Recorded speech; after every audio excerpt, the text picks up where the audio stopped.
नमस्कार, मैं Sumant Kashyap astro vastu consultant अपने यूट्यूब चैनल में आपका स्वागत करता हूं।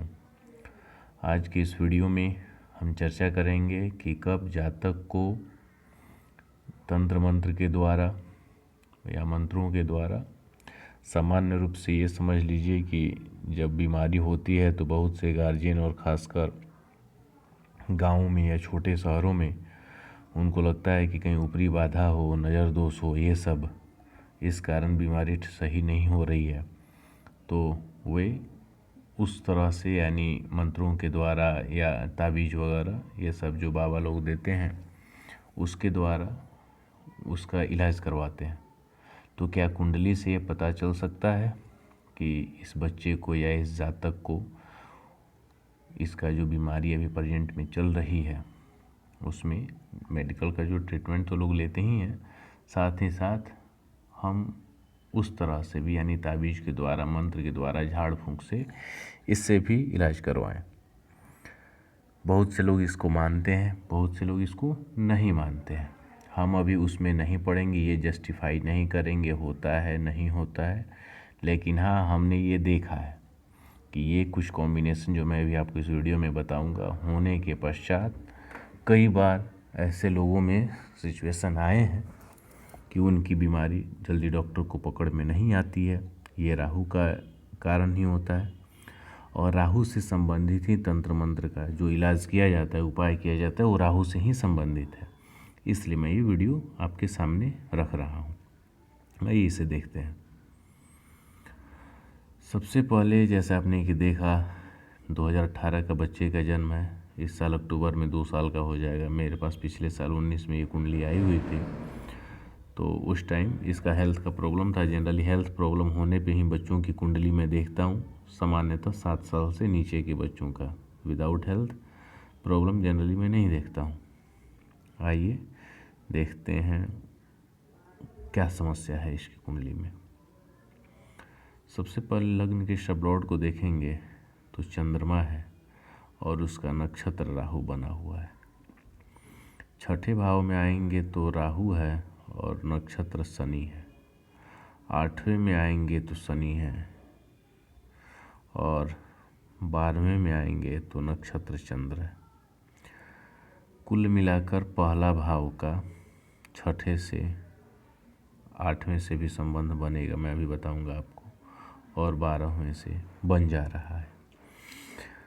लग्न का सबलॉर्ड चंद्र है जो 12वें का नक्षत्र भी है, ये संबंध आपने देख लिया। लग्न का नक्षत्र जो राहु है वो छठे का सबलॉर्ड है, ये भी संबंध आपने देख लिया।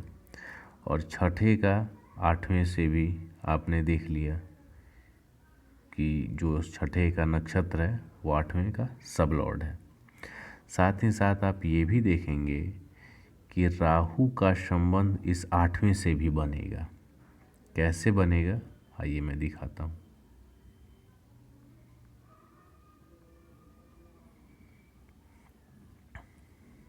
राहु, इसका नक्षत्र शनि, किसी भी प्लेनेट का रिजल्ट उसका नक्षत्र देता है। तो आपने देख लिया राहु और उसका यहाँ शनि 8वें में भी आ गया, 8वां कनेक्ट हो गया। कुल मिलाकर बीमारी की जो भाव है, लग्न यानी जातक, बीमारी, टेंशन 6, 8, 12 ये आ जाते हैं। जब 8वें से कनेक्शन बन जाता है राहु का तो बीमारी कुछ रहस्यमयी हो जाती है। और यहाँ छठा से ऑलरेडी बना हुआ है तो बीमारी पकड़ में भी नहीं आती है। छठे में राहु हो या छठे का सबलॉर्ड राहु, तब भी ये स्थिति आपको देखने को मिलेगी कि बीमारी जल्दी पकड़ में नहीं आएगी। अब देखते हैं कि राहु में कॉम्बिनेशन क्या है। राहु यहाँ है। मैंने जो ग्रुप में अपने फेसबुक और व्हाट्सएप ग्रुप में जो पोस्ट डाला था उसमें मैंने आपको बताया था कि राहु का संबंध 5, 11 के साथ 8 से बन जाए तो वह क्या होता है, उस जातक का तंत्र मंत्र के द्वारा भी हमें उस बीमारी का इलाज करवा के देख लेना चाहिए। मंत्रों के द्वारा, झाड़ फूँक जो समझिए, मतलब मेडिकल ट्रीटमेंट के अलावा। 5, 11, यहाँ 8, राहु के फैमिली में आपको ये नंबर मिल गए। इसके पश्चात अब ऊपरी इलाज में आप ऐसे भी समझ सकते हैं, घर में गुगु लोबान जलाने के पश्चात भी काफ़ी रिलीफ मिल जाती है। बच्चों की धुनी भी दिखाई जाती है, कई वस्तुएं उसमें मिलाई जाती हैं। कई बार बच्चों को जो सरसों और मिर्च, लाल मिर्च, इसको भी जला के उससे भी उतारा करने पे लाभ मिल जाता है।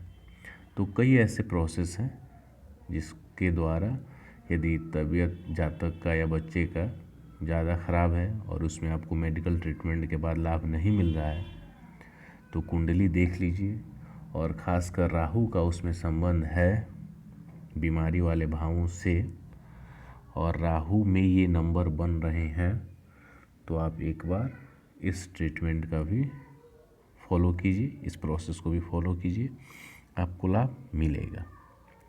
केतु पे भी मैंने बताया था कि हवन के द्वारा, केतु जब कनेक्टेड होता है उसमें भी कुछ कॉम्बिनेशंस होते हैं, तो मंत्रोच्चार के बाद हवन के द्वारा उसका इलाज किया जाता है, यानी तब उन्हें बीमारी में राहत मिलती है। वो भी एक बार डिटेल्स से मैं आपको बना के दे दूंगा वीडियो, आप समझ जाएंगे। सिंपली फिर से एक मैं रिपीट कर दे रहा हूँ, यदि आपको समझ में नहीं आया हो या कोई कन्फ्यूजन हो। लग्न के सबलॉर्ड से राहु का संबंध, छठे से राहु का संबंध और 8वें से राहु का संबंध। तो यहाँ लग्न और छठे में आपको राहु दिखेगा, 8वें में नहीं दिखेगा, तो राहु का नक्षत्र शनि बना हुआ है, तो यहाँ भी इसका संबंध बन चुका है। तो ये स्थिति से राहु कनेक्टेड हो तो निश्चित रूप से बीमारी रहस्यमयी हो जाती है, जल्दी पता नहीं चलता है। और उसके बाद आपको देखना है कि राहु में 5, 11 के साथ 8 नंबर हो तो ऊपरी तौर पे इलाज करवाना चाहिए। बस यही कॉन्सेप्ट है। प्रेडिक्टिव एस्ट्रोलॉजी यदि आप सीखना चाहते हैं, जिसमें हम रेमेडीज़ भी कराते हैं, जैसे जो दोष हैं, ग्रह दोष, उनकी क्या रेमेडी हो, क्योंकि यदि आप एस्ट्रोलॉजर हैं तो 10 में से 8 लोग आपसे अपनी समस्या लेके ही आते हैं। कोई भी आदमी अपना समस्या नहीं जानने आता है कि चले मैं ज्योतिषी महोदय से फ़ी दे के पूछूं कि मेरी समस्या बताइए। सभी लोग यहीं आते हैं अपना प्रश्न लेके कि मुझे ये समस्या है, बिजनेस नहीं चल रहा है, शादी नहीं हो रही है, या परिवार में समस्याएं हैं, मैरिड लाइफ में टेंशन है, या बच्चा नहीं पढ़ रहा है, या बीमारी ठीक नहीं हो रही है। यदि आपके पास कुछ रेमेडी है, उपाय है, तो आप बताएं। तो कैसे आप कुंडली विश्लेषण के द्वारा उपाय बताएंगे, कौन कौन से उपाय होंगे, रत्नों के द्वारा, मंत्र उच्चारण के द्वारा। अब उस मंत्र उच्चारण में इसको आप ये उपाय मत समझ लीजिएगा या तांत्रिकों का उपाय है, लेकिन हाँ ऐसे कुछ और भी ट्रिक्स हैं जिसके द्वारा आप समझेंगे कि कुंडली में ऐसे कौन से योग होने पे आप जातक को सजेस्ट करें कि आप होम्योपैथ से ट्रीटमेंट कराओ, एलोपैथ से ट्रीटमेंट कराओ।